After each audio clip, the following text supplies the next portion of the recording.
También la acompañan a María Belén Ramírez, la gente de la asociación Aprendamos.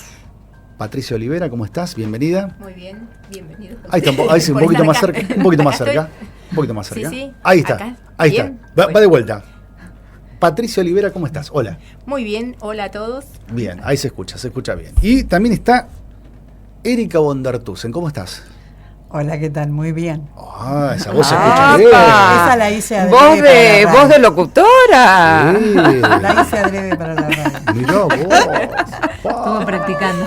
Estuviste practicando. Aparte es la hermana de un actor santafesino, Rubén Sí. Bondartusen. Lo más. Mi hermano lo amo, lo quiero, lo beso. Sí. ¿Cómo andan, chicas? ¿Bien? Muy bien. Y muy agradecidas de habernos invitado. Bueno. Nosotros tenemos mucho interés en charlar con ustedes por varios motivos.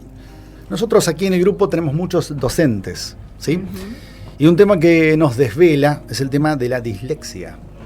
Que esto viene bien para charlarlo, aunque bueno, es verano, dice, pero vamos a desenchufarnos un poco de la escuela, del estudio y demás. Momento, vamos a charlar estos temas porque me parece un momento oportuno también, antes de que comiencen las clases, porque a lo mejor hay mucha gente que tiene en la familia un disléxico y no lo sabe.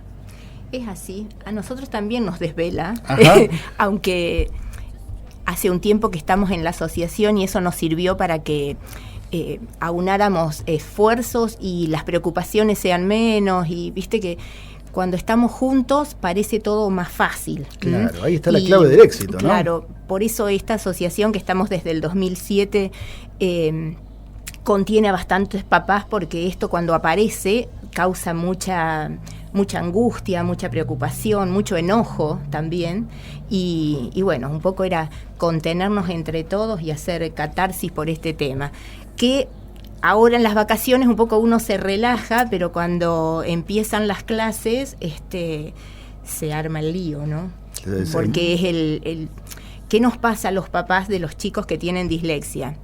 No termina de copiar la tarea, la maestra nos llama cada rato y nos dice qué le pasa a este chico, que parece que sabe de todo y que me está tomando el pelo, es un vago.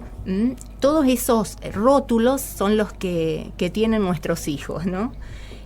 Hasta poder despejar que no se trata de vagancia, que no se trata de querer hacer las cosas a propósito, sino que hay una dificultad, un trastorno específico de aprendizaje, que eso es la dislexia. La dislexia, ¿qué consiste en qué es el trastorno del aprendizaje? Este trastorno específico de aprendizaje afecta el área de la lectura y de la escritura, en chicos que tienen una inteligencia normal, que no tienen problemas en los sentidos, escuchan bien, ven bien, se manejan bien y tienen las posibilidades de aprender como cualquier otro chico. Sin embargo, no rinden como se espera para esa edad. Es específico porque solamente afecta la lectura y la escritura. Es neurobiológico porque esto está determinado por este cerebro que está funcionando diferente. No es una enfermedad, eso queremos aclarar siempre, que no se trata de una enfermedad. Porque aparte la pregunta que se viene siempre rápido es, ¿se cura? Claro, no se cura porque no es una enfermedad. Claro. Entonces, en España hace un tiempito están diciendo que la dislexia es una condición de las personas. Por eso a nosotros no nos gusta hablar mucho de disléxicos, sino de personas que tienen dislexia, porque a la vez tienen otras cosas que son el fuerte de ellos y muy importante, o sea, no son solamente esta dificultad. La dislexia no los define, digamos, es una característica. Bien, vale aclararlo también. Hay muchas cosas para decir. Primero, perdón si me meto en lo personal, ¿no? Pero, Patricia, ¿vos tenés tu hijo o tu hija que tiene dislexia? Yo, para hacer caso a las estadísticas, porque dicen que familias numerosas, el 50% de los hijos tienen. Sí, 50%. Claro, Epa. Yo tengo 4 hijos y 2 tienen dislexia. Ajá. ¿Qué edades tienen estos muchachos? El mayor tiene 24, estudiando arquitectura. Mirá vos. Y el más chico 15, recién cumplidos. Y tengo en el medio 2 mujeres y una de ellas, que ya universitaria, dice, me parece que yo también tengo dislexia. ¿También? Sin embargo, se ve que ha compensado mucho y no se notó en la escuela primaria o secundaria. En realidad, el momento más difícil de estos chicos es la escuela primaria. Porque ahí es donde se aprende a leer y escribir. Y en los primeros años se aprende a leer y escribir. Pero a partir de cuarto esa lectura y esa escritura es un instrumento para poder aprender otras cosas. Claro. ¿Viste? Si no sabe leer y escribir... no puede aprender sociales, Seguro. Física, ¿está? Entonces es el momento de más sufrimiento porque aparte los compañeritos también ven que este chico siempre se queda atrás, no quieren participar con él en los grupos. Vago que es. Qué vago. Qué malcriado, seguro que la mamá no le pone límites. Las madres somos las que le buscamos la quinta pata al gato o somos muy sobreprotectoras, al decir de los docentes. Y por ahí nos pasamos horas y horas estudiando y buscándole la forma para que aprendan, y cuando llegan el momento de la evaluación vienen con un no satisfactorio o con no completó, y decís, ay, ¿qué pasó? Y personalmente a vos, ¿cómo te pasó? ¿Cómo viviste esta experiencia? ¿Sabías lo que era la dislexia? ¿Tenías algún registro de esto? ¿Algún otro familiar dentro del árbol genealógico había tenido dislexia? ¿Te tuviste que informar? ¿Cómo afrontaste vos la situación? A mí me pasó, como dice el refrán, en casa de herrero, porque soy psicopedagoga. Tengo este plus. Por lo general pasa eso, ¿viste? En casa de herrero. Está bueno que contemos todo esto, porque te digo que está lindo saberlo, porque más de una persona por ahí dice, no sé qué es la dislexia, sé que mi hijo tiene dificultades, pero ya se le va a pasar, ya se va a solucionar. Tal cual. Y a lo mejor uno no pregunta porque tiene miedo de hacer el ridículo, pero es muy bueno que cuentes esto, que 2 de tus hijos tienen esta dificultad, y que vos, siendo psicopedagoga, bueno, lo tomás con humor, en casa de herrero, cuchillo del palo. Esto también puede ser una manera también de movilizar a aquellos que se encuentran con esta dificultad y a veces no saben qué hacer. Sí, a mí me pasó algo bastante particular, porque Ajá. Yo ya tengo unos cuantos años y en mis estudios de psicopedagoga la dislexia era algo bastante raro. Sí. Cuando yo me formé es como que no existían disléxicos, era muy raro. Cuando me empieza a pasar con mi hijo, esto de que volaba, que era muy distraído, iba a un curso con muy pocos chicos, y digo, yo algo con no el más anda, grande, ¿viste? con el de Con el más 24 grande, años sí, ahora. sí. Digo, algo no anda acá, ¿qué será? Me parece que es la atención, uno da esos diagnósticos. Y primero lo tratamos por trastornos de atención. Es más, hasta medicado estuvo, que en un momento en que estaba todo el furor que no hay que medicar y todo eso, fue bastante difícil a mí como mamá aceptar esto. Pero como soy obediente, sí lo hice, y la verdad que le hizo muy bien esa medicación porque estuvo muy controlado. Lo hizo 2 años y él tenía 11 años cuando empezó a tomar esa medicación. Empezó a hacer él mismo y ahí salta la dislexia. Cuando empezamos a ver las características, mi esposo se da cuenta que él también padeció eso. Siempre sin tratarse. Claro. Después de muchísimo tiempo, por ahí cuenta anécdotas en casa que todos nos reímos, pero dice, realmente fue un sufrimiento en la escuela, poder intervenir y equivocarse, pensar que era así y no era, y el resto se ríe. O sea, son situaciones y momentos muy difíciles para estas personas, ¿no? Y bueno, en el caso de mi hijo estuvo tratado y con mucha continuidad, mucha paciencia y perseverancia. Yo, en mi caso, le tuve que leer hasta que él estaba en el secundario, para poder facilitar sus aprendizajes. Al más chico ya le tengo que hacer otro acompañamiento, porque si bien tiene dislexia, sus fortalezas pasan por otro lado. Ajá.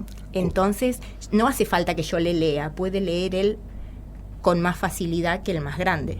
Claro. O bien ya te agarró más y preparada entonces, también. También lo vimos desde chicos, sabiendo, Claro. ya en el jardín ya nos dimos cuenta. Así que eso fue un camino más llano, digamos. Pero bueno, y después el más grande no tuvo ningún problema, ya no necesitó el apoyo ni el bastón de madre ni psicopedagoga, ya en el secundario no necesitó psicopedagoga porque ya tenía sus herramientas propias. Que eso es a lo que apuntamos desde la asociación, y nuestro mensaje es que cuanto antes se detecte y se pueda atender, más fácil va a ser, porque como yo les decía antes, estos chicos no tienen problemas intelectuales. El sufrimiento es grande porque se dan cuenta que no rinden, claro, como el resto. Pero si enseguida ellos pueden reconocer cuáles son sus fortalezas, más rápido van a aprender y mejor. Claro. Mira, justamente acá el tema es amplio, es complejo. Definime de vuelta lo que dijiste brevemente de lo que es la dislexia. Es un trastorno de aprendizaje que afecta el área de la lectura y de la escritura en niños que tienen una inteligencia normal, no tienen déficit físicos o sensoriales y tienen toda la posibilidad de aprender en recursos. En lo concreto, para aquel que dice la dislexia me suena como algo raro de otro mundo y puede haber incluso hasta un padre que tiene un hijo disléxico y no lo sabe, o un docente que tiene un alumno sentado en su aula que es disléxico. ¿Cuáles son las características más comunes? Sin ánimo de generalizar, ¿no? Pero ¿qué es lo que se observa comúnmente como para decir este chico tiene dislexia? Lo primero que se ve es que oralmente los chicos rinden y saben todo. Y cuando tienen que escribir en el cuadernito o tienen que empezar a leer, no pueden, se traban. Primero una dificultad para leer y comprender un texto, no importa la longitud que tenga. No. En realidad lo de la comprensión, sería otro tema, porque a veces la dificultad está en la lectura y no en la comprensión. Seguro. Al no leer bien, después es muy difícil comprender, tal cual. Invierten las letras, a veces la dan vuelta como espejo, se comen algunas letras, algunas sílabas, juntan mal las palabras. Tablas de multiplicar, de terror, es muy difícil que aprendan todo lo que es series, días de la semana, meses del año, los días de, todo lo que es serie. Pero ¿cómo, perdón que nos metamos en algo tan particular, pero por ejemplo los días de la semana, ¿qué pasa? ¿Los confunden? Claro, esto de que es anterior, posterior, viste, todo lo que va así secuenciado, que va así lunes, martes, miércoles. Hoy es sábado, ¿ayer qué día fue? No. Y empezar a contar así los meses del año otro, las estaciones, todas esas cosas que uno aparentemente las sabe cotidianamente. Claro, que no te pones a pensar. Igual cuando yo por ahí en la asociación a las mamás le doy el ejemplo porque peleamos mucho con las tareas y nos enojamos mucho. Y, por ejemplo, 2 más 2, 4. Ya no lo pensamos una vez que lo tenemos. En cambio ellos... Siempre lo tienen que pensar. Siempre lo tienen que pensar. Entonces sucede que estamos haciendo la tarea, 2 más 2, 4, bien, hacemos 2 ejercicios más, vuelve a aparecer 2 más 2 y vos decís, recién lo hicimos, ¿cómo no te acordás? Pero sí, porque es como que tiene que volver a encontrar en esta cabecita dónde está ese 2 más 2, 4. Que es esto de la memoria a corto plazo a veces está afectada, que es esto que yo estoy diciendo ahora y por ahí no lo registraste. Y a veces esa memoria a corto plazo, que es la que uno necesita para guardar y después que rememorar, falla. Claro, algunos... Entonces ahí, y yo te decía que es específico de lectura y escritura, pero nos afecta la vida. Claro. De los chicos. Uno se da cuenta también el tiempo que llevan para ir a bañarse. Ellos tienen otro ritmo. ¿Sí? Tienen otro ritmo. Cuando vos los despertás, están 3 horas y uno quiere apurarse, qué sé yo. Y para jugar a la pelota, a veces los profes de educación física nos dicen, ¿y yo qué tengo que ver si no tienen que escribir conmigo? Sin embargo, a muchos le cuesta hacer esta medida de velocidad, fuerza y distancia. Entonces estoy esperando la pelota para Dani y se la paso a vos, ¿viste? Porque no pude hacer ese cálculo, o por ahí te tiro una pelota y te mato, o quedó en la mitad de camino. O sea, también eso afecta el baño, despertarse. Sí, izquierda, derecha, ¿viste? Sí, Cuando la están en formaciones, la ubicación espacial. Temporal, esto de fue ayer o antes de ayer y capaz que es mañana. Claro. Y lo que vos decías recién, o sea, tu marido, por ejemplo, había sido disléxico, es disléxico, pero cuando estuvo en la escuela no se lo detectaron como tal porque, ¿qué pasaba? ¿No estaba en la bibliografía de las escuelas de los estudiosos de estas cuestiones? En realidad, no. Aún hoy ¿Cuándo se la comienza a diagnosticar a la dislexia? En realidad, bibliografía de dislexia tiene más o menos 120 años. Ajá. Y que apareció la dislexia desde que apareció la escritura. O sea, estamos hablando de 5.000, no sé, ese tiempo. Pero lo que marcó un cambio fueron los años 80, 90, el diagnóstico por imágenes. Cuando empezó esto, se pudo estudiar el cerebro vivo. Claro. Porque si no, antes tenía que esperar que se muera la gente para ver qué había dentro. Y gracias a esta tecnología se pudo estudiar el cerebro vivo y se pueden ver que cómo se trabaja, claro, qué cosas se encienden, qué cosas se conectan o no se conectan, claro. Y entonces es más fácil hacer este diagnóstico. Yo te decía que estudié hace muchos años y también incluso en los profesorados. Sí. El psicoanálisis nos ha invadido y nos ha atravesado un montón, entonces siempre es más fácil pensar que no escribe o no lee porque se separaron los papás, porque se murió la mascota, porque se mudaron de casa. Lo primero que surge es esto: ¿tendrá algún problema en la casa? No hay problema en la casa, hay problema en el funcionamiento cerebral. A lo mejor está el problema en la casa. Claro, pero cuando hay una dificultad así, te tiñe todas las conductas de los niños, no solamente la lectura y la escritura. Claro. Si uno está mal en ¿seguro? Todo, en un cumpleaños, en el club, en la escuela, pero sí es específico, por eso es esto, específico, de lectura y escritura. Claro, quizás en otros años a ese chico era el hablando mal y pronto, el burro del curso. Exacto, el lento, el burro, el sonso. El payaso. Y algunos siguen siendo los burros del curso. Porque no lo detectan y los profesores no se dan cuenta y lo siguen tratando de esa forma. Y remarcar un poquito lo que dijo Patricia, que tiene un origen biológico. Claro. La dislexia por eso es hereditaria.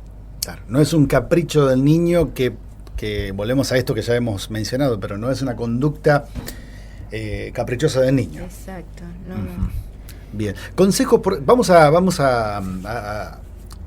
primero a cerrar un poco este tema de la dislexia para que queden claro de qué estamos hablando. Es un tema complejo, lo sé. Pero algunos consejos, por ejemplo, para padres o docentes que sospechan que sus hijos o sus alumnos presentan dislexia. ¿Qué se puede hacer? Primero, solos. ¿Se puede solucionar el problema? Yo me las arreglo solo con mi hijo y voy a salir de esto solo. No, solo no. Siempre decimos que esto tiene 4 patas. La persona que lo está sufriendo, los padres, los docentes y el profesional que tenga que atender. Un psicopedagogo siempre. Psicopedagogo es el que tiene más elementos para hacer el diagnóstico diferencial. Pero muchas veces se necesita, por ejemplo, en mi hijo más chico necesitó una fonoaudióloga cuando tenía 4 o 5 años, porque no pronunciaba bien, ¿viste? Y lo de la fonoaudióloga es muy práctico, o sea, si haciendo todos los ejercicios que te dice esto no se compone, ya entonces me pongo a pensar en otra cosa. Primero, atender a la oralidad. Los papás que no digan, ay, qué gracioso que es y todavía sigo hablando mal y tengo 4 o 5 años, no. A los 5 años los niños tienen que hablar como estamos hablando nosotros. Y para empezar primer grado, correctamente. ¿Está? Bien. Entonces, si no, tienen que ir a un fonoaudiólogo. Si esto del fonoaudiólogo no da resultado y vos ves que es un chico que es inteligente, que qué sé yo, te comenta todo lo que ve, generalmente son consumidores de documentales, de National Geographic, eso, y sabe y es muy curioso, y sin embargo, cuando llegó a la escuela no puede demostrar eso, es una alerta ya. Hasta cuando estaba en el jardín, porque como esto está desde que nacen las personas, en el jardincito también se pueden ver algunas, sin darle el nombre de dislexia, pero no se acuerda el nombre de sus compañeros. Llegaron a Julio, decís, ¿cómo? Si comparte tantas horas, no se acuerda el nombre del aceño, a veces ni el de la familia. Las rimas, es terrible lo de las rimas, es muy dificultoso.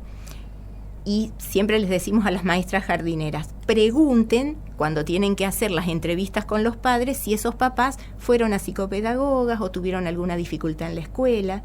a nosotros nos pasa que muchos papás que van a la asociación nos dicen, yo tuve que dejar la escuela porque era un poco burro, y son excelentes mecánicos, por ejemplo. Claro. Todo lo que es ejecución es una fortaleza de las personas con dislexia. Son muy habilidosos, muy creativos. En lo práctico. Tal cual. En las manualidades. Sí. Pero no le digas que te escriba cómo hizo eso, porque verbalmente lo puede explicar. Claro, y hacer. En el hacer tenés que sacarle el sombrero. Por eso hay tanto ingeniero, tanto arquitecto con dislexia. Claro.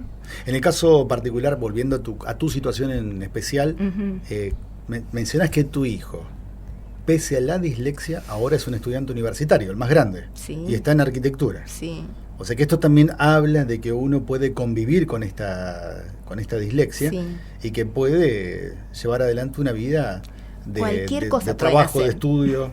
Pueden hacer cualquier cosa. Una vez que se reconocen sus capacidades y sus limitaciones, por ejemplo, saber que para poder rendir bien no puedo darle una leída rapidita, tengo que estar más tiempo, porque ¿qué nos sucede por ahí hasta con el más chico? Es gracioso porque por ahí los compañeros, y hoy el secundario, viste que mucha exigencia no hay, convengamos, y yo estudié un día antes para la evaluación, pero un día antes raspando, cuando estudiaste 3 días antes y te sacaste un 8, y si estudiaste una semana antes y llegaste a un 9, cuando se reconoce eso, se puede andar más fácil. A mí siempre me quedó de mi hijo mayor, estaba en 5º grado, y me habían permitido que escriba en lápiz, ¿no? Porque tenía muchos errores, y los fines de semana pasaba a tinta. Yo decía, no hace falta si tenés eso. Sin embargo, él lo pasaba. Y después me decía, si yo me equivoco, aprendo. Entonces ha tomado ese error como un aprendizaje, que es como debe ser. Bueno, claro. Y por ahí otros son muy perfeccionistas, que no quieren equivocarse, y cuando les pasa algo sufren más. Y entonces estas personas, cuando más sepan cuáles son sus posibilidades y sus limitaciones, asumirlas y poder trabajar sobre eso, es más fácil el esfuerzo, el sacrificio que tienen que hacer y la recompensa. Bien, ¿no? bien. Vamos a hacer una cosa. Ever, ponemos un poquitito de música y ya seguimos charlando sobre la dislexia y sobre un documental que estas damas quieren llevar a cabo para reflejar allí esta cuestión de la dislexia. Y que sea nuestro, que no sea importado, porque ahora tenemos todo importado. Que sea bien local, bien santafesino, bien argentino. Total. Bien. Ever, ¿qué tenemos ahí para bailar? Ahí está. Claro. Seguimos en enero. La oreja de Van Gogh. Con este lindo tema que se llama 20 de enero. ¡Ja!